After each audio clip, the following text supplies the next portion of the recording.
नमस्कार दोस्तों। आज हम लोग इस वीडियो में विद्युत मोटर के बारे में जानेंगे। तो यहाँ आपसे क्वेश्चन पूछ रहा है कि विद्युत मोटर क्या है, यानी विद्युत मोटर के बारे में हमको बताना है। फिर क्वेश्चन पूछा है कि विद्युत मोटर किस सिद्धांत पर कार्य करता है, यानी उसको भी बताना है। फिर विद्युत मोटर किस तरह कार्य करता है उसे भी बताना है। फिर विद्युत मोटर में विभक्त वलय लगा होता है, उसका क्या महत्व है, क्या कार्य है। तो इस वीडियो को ध्यान से अंत तक देखिए, क्योंकि ये क्लास 10th के बोर्ड एग्जाम के लिए बहुत ही इम्पोर्टेंट क्वेश्चन है। तो चलिए सबसे पहले विद्युत मोटर क्या है उसका परिभाषा जानते हैं। तो देखिए, विद्युत मोटर यह एक ऐसी युक्ति है जो विद्युत ऊर्जा को यांत्रिक ऊर्जा में रूपांतरित कर देता है। तो विद्युत मोटर क्या है? विद्युत मोटर एक ऐसा उपकरण है, यंत्र है जो विद्युत ऊर्जा को यांत्रिक ऊर्जा में रूपांतरित करता है, बदल देता है। तो विद्युत मोटर क्या है? विद्युत मोटर एक ऐसा यंत्र है जो विद्युत ऊर्जा को यांत्रिक ऊर्जा में बदल देता है। या आपसे क्वेश्चन पूछे कि विद्युत मोटर का क्या कार्य है, तो विद्युत मोटर का कार्य है विद्युत ऊर्जा को यांत्रिक ऊर्जा में बदल देना। तो आप विद्युत मोटर के बारे में जान गए, विद्युत मोटर क्या है। अब आगे जानते हैं वो किस सिद्धांत पे कार्य करता है। तो देखिए लिखा हुआ सिद्धांत, यह विद्युत चुंबकीय प्रभाव के सिद्धांत पर कार्य करता है। तो विद्युत मोटर किस सिद्धांत पर कार्य करता है? विद्युत धारा के चुंबकीय प्रभाव के सिद्धांत पर कार्य करता है। इसे अच्छा से पढ़ लीजिए। चलिए अब आगे विद्युत मोटर का बनावट कैसा होता है उसके बारे में जानते हैं।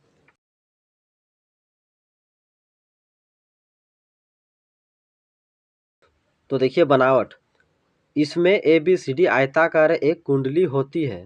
तो यहाँ बता रहा है ABCD एक आयताकार कुंडली होता है। इसे नरम लोहे के क्रोड पर विद्युत रोधी तांबे के तार को लपेटकर बनाई जाती है। तो इसे किससे बनाया जाता है? नरम लोहे के क्रोड के ऊपर विद्युत रोधी तांबा का तार लपेटकर बनाया जाता है। इसे एक शक्तिशाली चुंबक के ध्रुवों के बीच रखा जाता है। तो इसे क्या किया जाता है? इसे दो शक्तिशाली चुंबक के ध्रुवों के बीच रखा जाता है। तो ये मान लीजिए एक चुंबक है, इसका यह है नॉर्थ पोल, यह है साउथ पोल। कुंडली के दोनों सिरे विभक्त वलय X एवं Y से जुड़े होते हैं। तो यहाँ जो आप देख रहे हैं X और Y, ये है विभक्त वलय। ये विभक्त वलय दो ब्रुशों B1 और B2 से जुड़े रहते हैं। तो विभक्त वलय B1 और B2 ब्रुश से जुड़े रहते हैं। फिगर को आप अच्छे से देख लीजिए, तब जाके आप एग्जाम में बना सकते हैं। इनको एक विद्युत स्रोत से जोड़ दिया जाता है। तो आप जो देख रहे हैं ये विद्युत स्रोत है, यानी ये बैटरी है। तो बैटरी से क्या कर दिया गया है? जोड़ दिया गया है। तो आप इस स्ट्रक्चर को अच्छा से देख लीजिए, तभी आप बनावट का वर्णन कर सकते हैं। अब चलिए आगे देखते हैं कि विद्युत मोटर कार्य किस तरह करता है। तो यहाँ पे देखिए लिखा हुआ है कार्यविधि। जब कुंडली में विद्युत धारा प्रवाहित की जाती है तो कुंडली की भुजा AB तथा CD पर बराबर परंतु विपरीत बल कार्य करता है।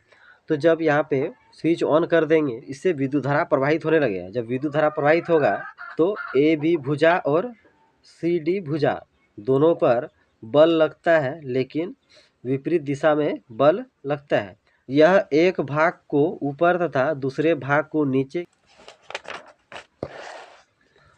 की ओर ढकेल देता है। तो जब उसे विद्युत धारा प्रवाहित किया जाता है तो एक भाग ऊपर एक भाग नीचे की ओर ढकेल दिया जाता है। इसके द्वारा उत्पन्न बल आघूर्ण कुंडली को घुमाता है। तो विद्युत धारा के कारण बल उत्पन्न होता है और वो क्या करता है? कुंडली को घुमाता है। आधे चक्कर में ब्रूस B1 का X से और ब्रूस B2 का Y से संपर्क हो जाता है। तो जब उसे विद्युत धारा प्रवाहित होता है तो जब कुंडली आधा चक्कर लगाता है, उसके बाद ब्रूस जो B1 है वो X से जुड़ जाता है और ब्रूस B2 जो था वो Y से जुड़ जाता है, यानी दोनों से संपर्क हो जाता है। अब धारा की दिशा बदल जाती है, यानी आधा घूर्णन के बाद धारा की दिशा क्या हो जाती है? बदल जाती है। तथा लगने वाले बलों के कारण कुंडली दूसरा आधा चक्कर भी पूरा करती है। इस तरह यह क्रिया बारंबार दोहराई जाती है। यानी यह प्रक्रिया क्या होता है? बारंबार दोहराई जाती है, यानी एक भाग ऊपर की ओर जाता है, दूसरा भाग नीचे की ओर, यानी बारंबार ये प्रक्रिया दोहराई जाती है। यानी एक भाग ऊपर, दूसरा भाग नीचे, फिर दूसरा भाग ऊपर, पहला भाग नीचे। और कुंडली विद्युत धारा प्रवाहित होने तक घूमती रहती है, यानी जब तक उसमें विद्युत धारा प्रवाहित होते रहती है तब तक कुंडली इस तरह घूमते रहता है, ऊपर नीचे होते रहता है। तो ये तो जाने विद्युत मोटर का बनावट। अब चलिए आगे जानते हैं विभक्त वलय का महत्व, यानी विद्युत मोटर में विभक्त वलय का क्या महत्व है, या विद्युत मोटर में विभक्त वलय का क्या कार्य है। यह दिक् परिवर्तक का कार्य करता है।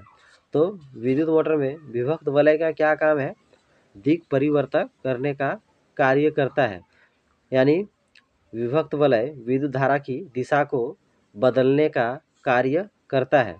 इससे विद्युत मोटर से और भी क्वेश्चन पूछे जाते हैं कि विद्युत मोटर का उपयोग। तो देखिए विद्युत मोटर का उपयोग, तो विद्युत पंखा में विद्युत मोटर का उपयोग किया जाता है, वॉशिंग मशीन में विद्युत मोटर का प्रयोग किया जाता है, रेफ्रिजरेटर में विद्युत मोटर का प्रयोग किया जाता है, कंप्यूटर में विद्युत मोटर का प्रयोग किया जाता है। तो विद्युत मोटर से संबंधित क्लास 10 के बोर्ड एग्जाम में क्वेश्चन पूछे जाते हैं, इसलिए इस वीडियो को आप 2-3 बार ध्यानपूर्वक देखिए। हो सके तो आप इसे अपने नोटबुक में भी नोट कर लीजिए। और अगर मेरा वीडियो आपको अच्छा लगता हो तो मेरे यूट्यूब चैनल को ज़रूर सब्सक्राइब कर लीजिए